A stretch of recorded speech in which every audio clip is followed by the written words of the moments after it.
Elite members, good evening. I figured, you know what, let me record a watch list going into this week right now. It's been a long weekend. I've been in and out of the Discord chat, and I've been seeing a lot of you guys have just been chilling, bored. But I have been working on my watch list. I mean, it's going to be a incredible week. It's going to be an eventful week this week. But I do believe that we are prepared for the worst, okay? And I'm just going to share my watch list for this week. I have RVP on the top of my list, and I'm going to go into details as to why. I did start a position in this company on Friday, and yeah, I'm going to load the boat on this company. This is a long-term, well, it's a swing trade / long-term growth investment. I don't really know what time frame, because this is directly related to Joe Biden's move for the vaccine rollouts. Like, he's not playing. Joe Biden's not playing. Of course, Tattooed Chef is number 2 in my list. Anything sub 23, I'm eating. Square, I do want more Square. I want them at, if I can get more Square sub $200, I'm game. I'm eating. Nano Dimensions, you know I love Nano Dimensions. Again, sub $9 would be beautiful. Palantir, love this company. Again, I would want it sub 23 if I could. Airbnb as well. I mean, I don't see Airbnb reaching these prices again, but that is my average cost price for Airbnb.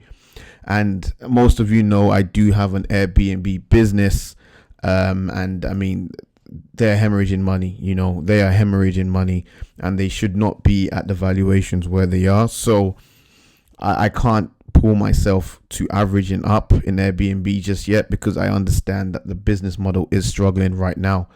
And DSGT, this is my swing trade. I love this stock.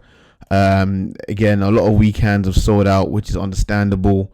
The company is very, very risky, but for me, the upside with this stock is unbelievable. So definitely check out the DSGT channel if that's something that's of interest to you. But why am I so bullish on RVP? Okay, so Biden, all right, like I said, Biden's not playing. You know, they're looking to bring in retired doctors just to help with this mass vaccine rollout. Again, more syringes. He's pledged more syringes in the attempt to shut this COVID down once and for all right? And he really is not playing, okay? So it says the Democrat would invoke the Defense Production Act to increase production of equipment needed to distribute the vaccines, okay? Equipment needed to distribute vaccines, such as glass vials, needles, syringes, according to a document released by the transition team, okay? By his transition team. Now, what does Retractable Technologies do? Simply that, okay? Their main products are to do with injections, infusion devices, and also blood collection. So Retractable Technologies are at the heart of Joe Biden's pledge to quench COVID-19, okay? They're not sparing any cost. And this is evident because if you look at Retractable's recent financials, let's take a look at their income statement, all right? So I'm on Seeking Alpha. If we look at their financial statement from a quarterly perspective, look at that. So revenues has been steady for most 2018, 2019, but look what happens, right? Boom, September 2020, they completely thrash. They double their revenue in one quarter, okay? And then also, this is relevant if you look at their net income. Again, pretty much almost, in June it was 3.8 million, right? And in September they more than doubled their net income, okay? And this company as well has an incredible balance sheet, all right? So let's take a look at their balance sheet, right? They have 22 million in total cash and only debt of 3.8 million. They have no debt. Look at their current ratio, 3.16.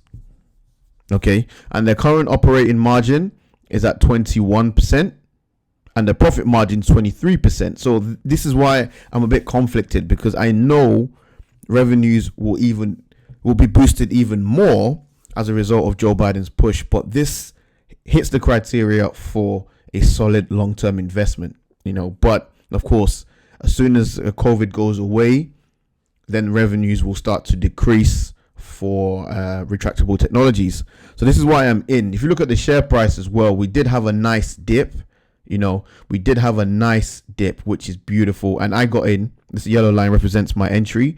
I got in at 12.25 and I did load the boat. Normally I phase in 25%. You guys already know I like to phase in and then add on dips, but not with this company. I went in hard. I think I put about 10 grand in straight in, but I think I want to add more. You know what I'm saying? I want to add more. And of course, as you can see, the current high is $15. So if we can actually reach that from my average, that's already a 26% return on my money. And I think it can go a lot higher, I think it can go a lot higher than that. So especially if it does break this high, then I see it's going to $20. So this is probably one of the most important companies for me, and I will be looking to add. This is my priority this week. But of course, like I've showed you my list, I do have Tattooed Chef on there. It's my second largest position, soon to be my largest position, and I do want to crank this up. RVP, I want to increase my position in this. So that's my plan for the week. Again, don't panic sell. Remember, our job is to buy when there's blood in the streets. There could be a lot of blood in the streets, hopefully not physically. But yeah, stay safe, and I will see you in the morning briefing. All right, take care, guys. Bye.